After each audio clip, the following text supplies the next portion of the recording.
Hello everyone, welcome back to the channel. Hope you're doing well and fine, and in today's video I'll be showing you how to simplify cross-border banking between the US and Canada TD Bank. So without wasting any time, let's just jump right on video and make sure to watch this video till the end and follow the steps as well. TD Bank offers a comprehensive suite of cross-border banking solutions designed to simplify financial management between the US and Canada. These services are particularly beneficial for frequent travelers, part-time residents, and those with financial interest in both countries. So, key features of TD cross-border banking are integrated account management, easy web and TD app, access and manage both of your Canadian and US accounts through the TD Trust Easy Web online banking or mobile app. This integration allows for seamless monitoring and management of the finances of cross-border. Second is convenient fund transfers. Transfer up to 25 USD per day between your TD Canada Trust and TD Bank accounts. These transfers are typically processed quickly with the fees refunded within 5 business days.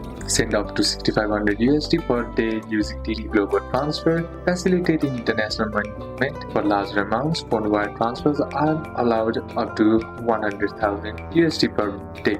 Third is borderless banking plans. Borderless banking plans are designed for frequent US travelers. This plan offers unlimited transactions for a 4.95 USD monthly fee, which is with a minimum balance of $3,000 US. Then US daily interest checking account, a no monthly fee account that earns daily interest on every US dollar, suitable for those maintaining a balance of 1,500 USD or more. The next is US dollar credit card. It is US dollar Visa card. This card allows for purchase in US dollars without foreign currency conversion fees, making it ideal for frequent US shoppers and travelers. So these are a couple of steps that you can apply, and that's it for today's video, guys. Hope this video was useful to you. Leave a like if it did, comment down any questions that you have, and see you soon on the next one.